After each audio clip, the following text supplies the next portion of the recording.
Right, I thought I'd have a wee chat about movement again. Movement, the all important subject of what happens on the fretboard. It's a chess game, really, because each movement that you do is going to probably affect the next three movements that you're going to do. So, um, what I'm talking about is relevant to anything that you're doing on the fretboard. But let's look at it in relationship to chords. And so, movement between chords. There's obviously the suggested fingerings that we have for chords, and if you look in a book or online, you'll see chord diagrams and you'll see the fingers that they're suggesting that you to use, and that's okay. But what I'm suggesting is let's think about our movement. Let's be a little bit strategic about what it is that we're doing, so that we end up with a flow within what we're doing on the fretboard. Okay, so say for example, A minor into C. That's a fairly easy change, especially if make sure that you don't go moving any fingers that don't need moving. And it makes sense to play that like that, yeah. And for that matter, A minor into E minor. That's a really slick way of doing that change. The thing of it is sometimes you'll see in a book that it'll say E minor should be second finger, third finger.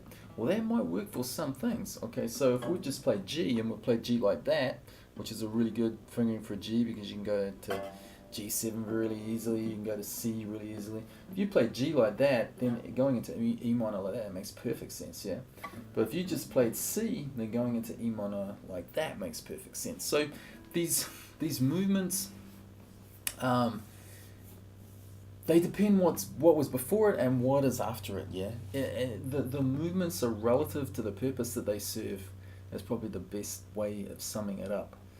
And really, what that means is that if you're gonna set yourself up nicely to move from one chord to the next by using a specific finger, and even though that's not maybe the finger that you were taught that chord change with, then use that finger and strategize how that's going to affect the next thing you're going to do. So if it were going to be that you're going to play E minor and then you're going to play G, and you've got a choice of playing, say, G like this or like this or like this, then you strategize, you weigh up the odds, and you go, okay, here's my C and I'm going into E minor. Now I'm happy to play my G like that. Or you might be like, well, hey, what the heck, it's easy enough for me to move to there anyway. Effectively, we're not trying to just learn chord shapes, we're trying to establish freedom of movement on the fretboard. And that means that just having one particular way that you play a chord is really somewhat limiting, because as you go to play whatever it is, whether it's a song with chords or whether it's a bunch of notes forming a lick, there's ways that you can put these things together, and some ways are going to work, some ways are going to perpetuate flow, and some ways are going to perpetuate struggle. You really want to be choosing the ones that perpetuate flow. Make it that there's a plan to what you do. There should be somewhat of a system to it, and that system is really just a process of observing what works smoothly and what doesn't. Now, there's a reason why when you see someone play the guitar and they make it look easy, it's usually because they're using their fingers in an efficient way.